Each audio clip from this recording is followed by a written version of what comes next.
My name is Emma and this is my channel Emma's Life Norfolk, where I talk about my garden and other things that I get up to.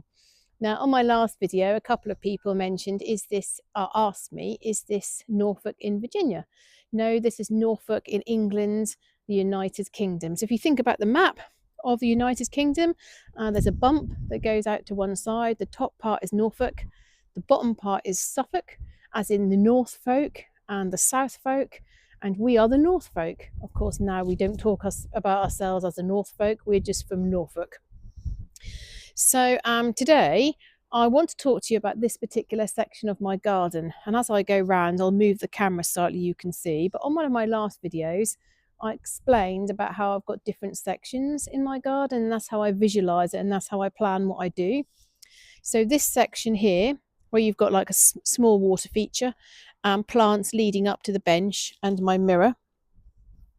Then you've got the middle section, which I kind of need to do more with. I've really got a clear plan for my middle section.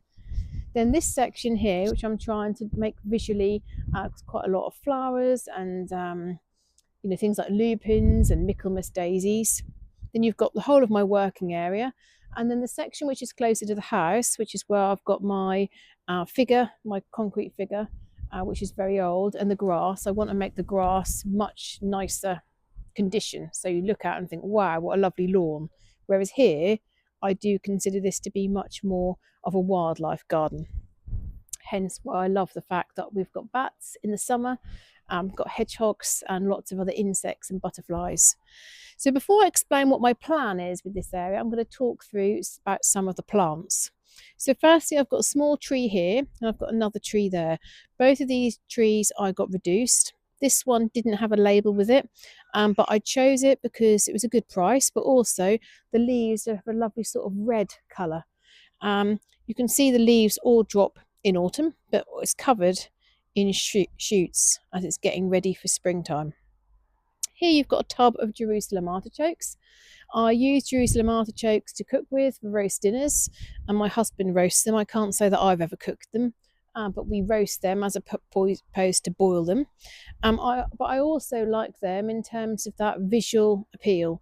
I've never had my Jerusalem artichokes flower, but you can get them if they really love the position they're in, I think. Flower, look, big yellow flowers. I've got a rose bush here and a rose bush over there. Both of these need to be cut back and fed. They're looking a bit sad at the moment. They might need to actually move somewhere that's slightly more sunny, so I might move them around. Now I've got two fatsias over here, variegated fatsias. They're possibly two of my favourite plants in the garden because I love the shape of the leaves and the colours just look really nice. If you think they stay like this all year round. So they'll lose a couple of leaves usually at the end of the year, but for the bulk of the year they'll have this amount of growth. And they'll grow a few more new leaves in spring and summertime. Now this one's leaves have got quite small, and that's because again that needs to have the top up of the soil in the pot. It might need to be in a bigger pot, and then also I probably need to feed it. I've got more Jerusalem artichokes in that bath, and then this is a globe artichoke, and I love this for its silvery leaf. You know, it's such a lovely contrast to some of the other greens in the garden. I've got another one just there. Then over this side I've got a variegated lemon balm that's green and yellow. So all I'll do here is just cut back some of this growth. I've got a few other herbs, coriander, bergamot. I always forget the name of that one. Bergamot, yeah, lovely red flower, very unusual shape as well.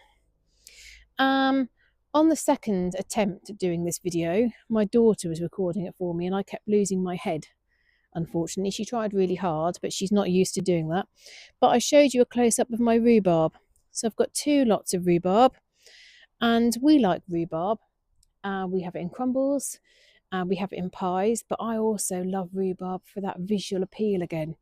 Those lovely red stems and those green leaves I think look really nice.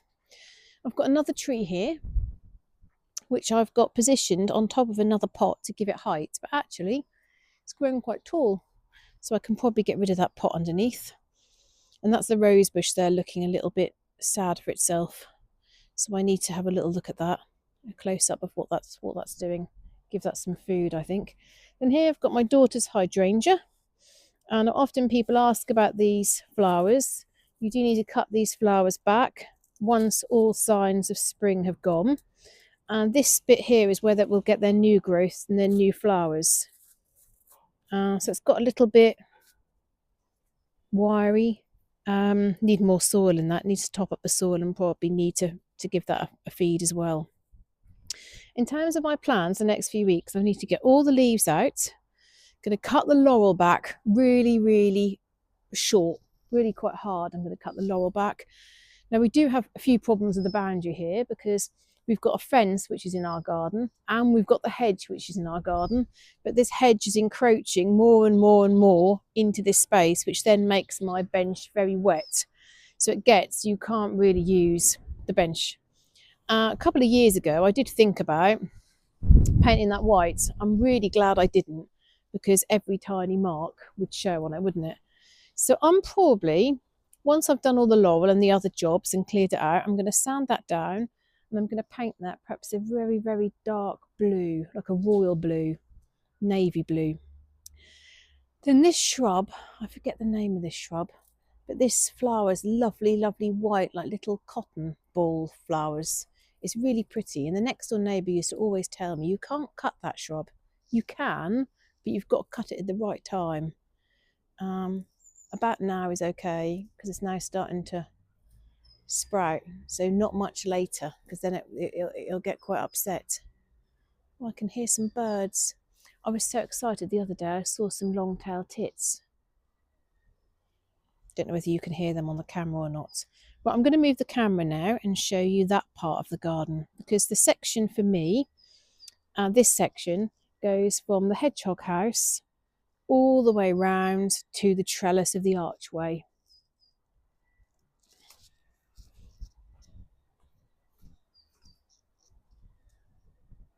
So I worked out what was wrong with my microphone. When you go from photo to video, it loses connection, so you have to reconnect it. So my husband's explained that to me, so hopefully you should be able to hear me. I'm starting to feel like I should have had a coat on today. You know, when the weather starts turning, you start thinking, yeah, spring's on the way, and then you go out without a coat and you're thinking, not quite yet. So in terms of this section, so I visualise this whole section going right up to the trellis. So I've got some more rhubarb there. I've got a water feature which I need to clear out and sort out. I've got a few pots there which have just come in from my working area. You know, I've got a lot of pots that I need to sort out. More pots here. This is another one of my favourite plants. I can't think of the Latin name at the moment, but this is the common name is snowball, and it produces really big white snowball flowers that hang like pom-poms. I've got Michaelmas daisies there, and then I've got various plants. I've got a few lupins here which haven't yet come up because it's too early for them. And then this shrub here is very nice, that you can see all the new leaves on that.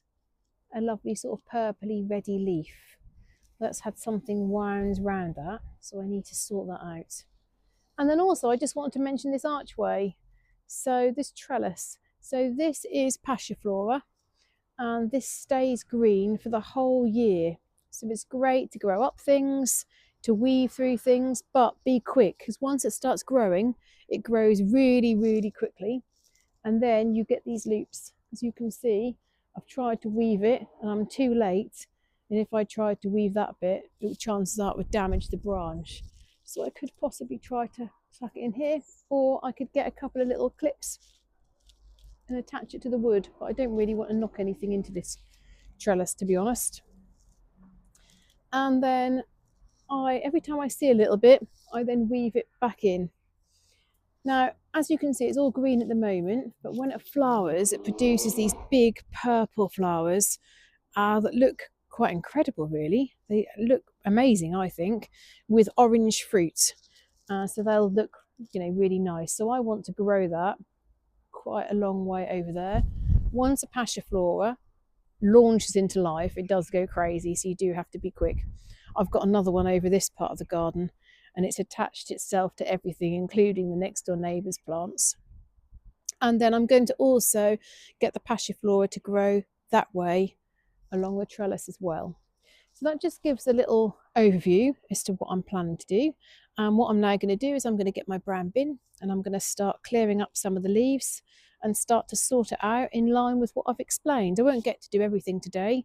I'm still wary that there are insects, that nature is still asleep, starting to wake up, but I'm still always very careful gardening at this time of the year, because if there are, like, you know, the little butterfly, I can't think of the name, you know, the pupae, is it? Like moths or butterflies, if you disturb them at this time of the year, then the birds will eat them, other creatures will eat them, and then we'll have less fauna and flora in the summertime. So I hope you've enjoyed my quick overview, and I'll do an update on some of the other areas in, over the course of the next few weeks. So as I said, you can now see me clearing up the pile of leaves and sticks that I raked up the other day, and then I'm very gently going around the top of the pots where there's leaves just sitting on the surface. I'm scraping those off and putting them in that green bucket.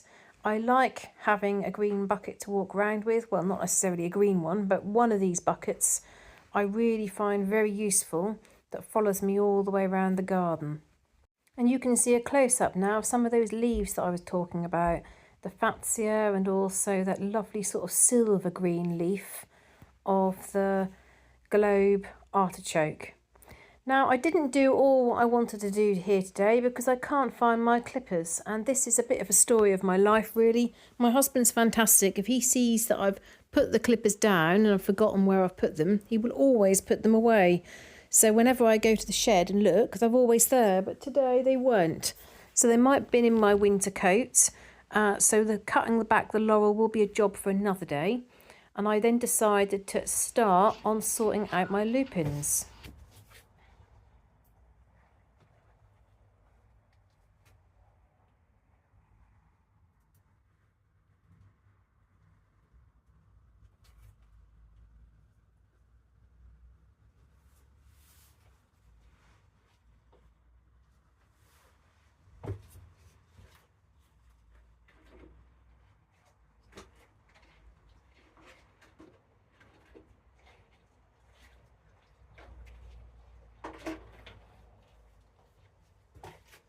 So as you know, I grew these last year, quite late in the end of the season, because I got these red lupins from my mum for my birthday. So I got them in May time. And I probably put them out, I don't know, June, July. So I'm checking this soil for worms, because when they're hungry they'll eat anything. And then I'm just taking them out. You can see it's got lovely root growth, strong root growth, so it should flower this year. What I'm really bad at is labelling things, so I just need to make sure I label that. And you can tuck the root rounds and then just put the soil in either side of the little plum, and hopefully I'll have lots of red lupins in my front garden. So if those of you that live locally go past a garden with lots of red lupins in, you know it might be mine.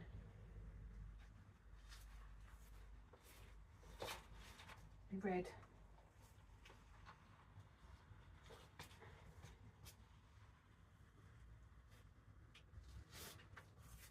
Oh, I've got a lot to sort out in here. I really have. I think the water is still on, which I need to turn off really. Could do the big bucket.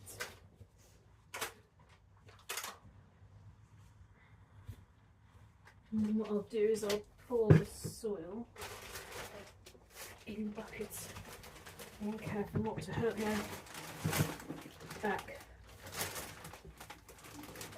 probably have my old winter coat on really, and not a pink. Ah.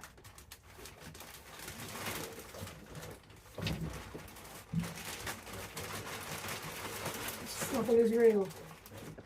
Oh, come on, snuggle. It's got a massive leg out, look. Can't put that down because I'll crush the other plants.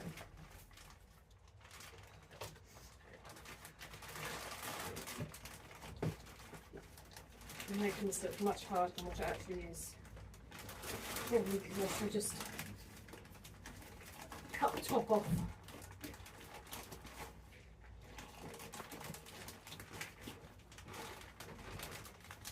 And what I'll do for now. It's very windy, but relatively mild. Right.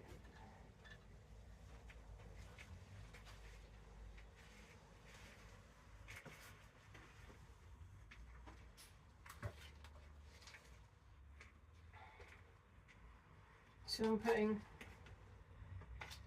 that sort of amount in. Lovely roots on these. They're really strong.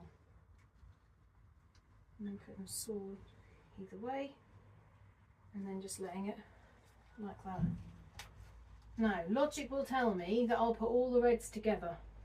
And I'll probably come in and water them and then muddle them all up. But I can try. That root's not quite so good on that one.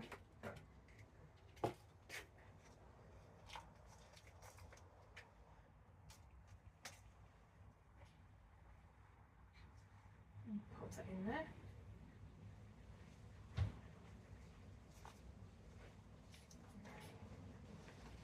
My daughter and husband are doing Lego at the moment.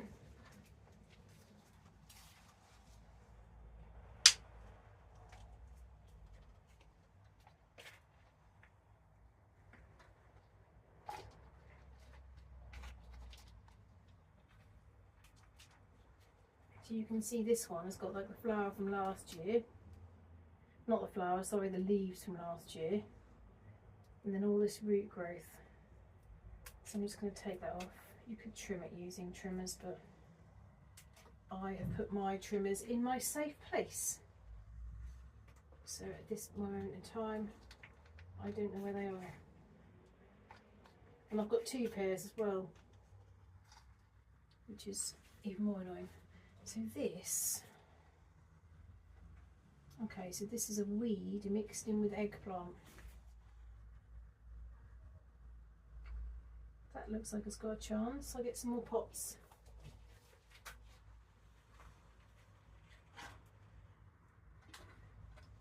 Makes me laugh because I say I've got no pots. I say that I've got loads of pots, but then I can't ever find the pot size that I want. And then I think if I get rid of all these pots, how will I ever have the pot size that I need? I certainly don't want to buy any pots. That's red as well. Now those of you that have got really good memories will be able to remind you that they are all red. So I always lift them from the bottom. So there's lots of plants here. Oh. So it's just carefully trying to separate them.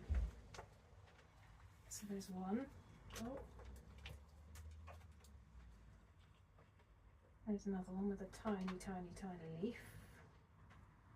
Lots of moss on top here, which we don't want.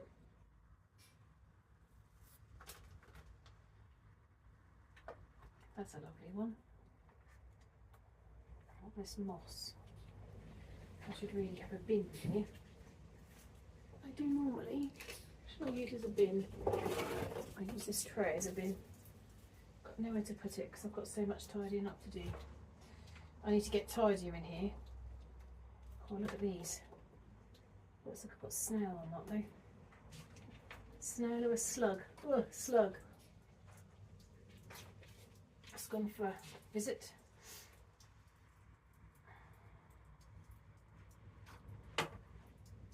It's just good that I'm looking at these now,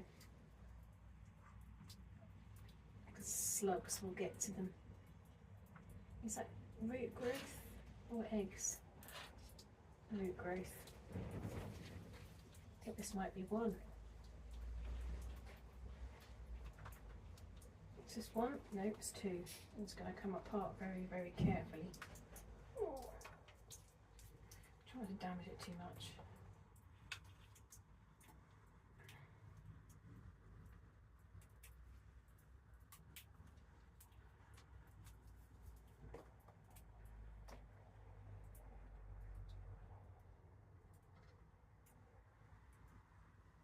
Yeah, see, these pots that I've got now are too small. That one's okay. Put that tiny one in. Like that. Put that there.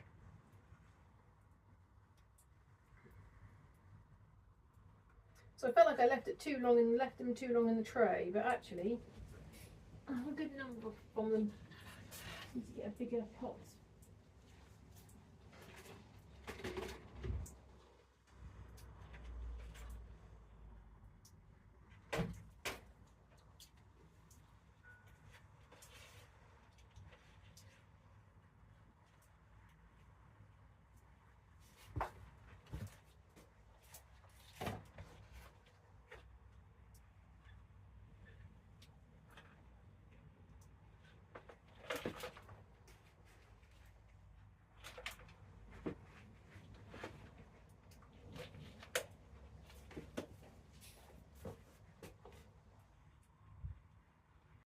So I know I've told you before, but lupins are one of my favourite plants. I absolutely love them. I've had pink ones and purple ones. I've had some dark red ones and yellow ones. The yellow ones over time always seem to revert to pink. So there must be something in their genetic makeup where perhaps pink or purple, that's just how they revert. I'm not quite sure, because you would think that if you bought a yellow lupin, it would stay yellow, wouldn't you? The other thing that I think could sometimes happen is you plant the yellow lupin and they tend to be weaker. When they seed, the seeds aren't always yellow.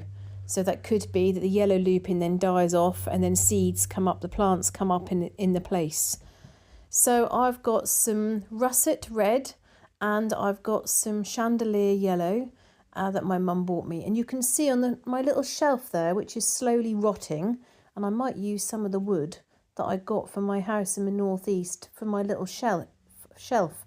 Those of you that have watched that video, I thought I could get rid of that little wooden shelf, this rotten, and put a new one up there. But can you see all the grass mixed in with these lupins? Now this was because when I had the big project on the side of my house, there was loads of soil left over. And me being me, not wanting to spend money on a skip, I decided to keep all the soil. So it's been sitting in a big container for the last 2 years. Now, because I know lupins and I recognise the seeds and I'm never going to get confused by the leaves, I don't mind using old soil.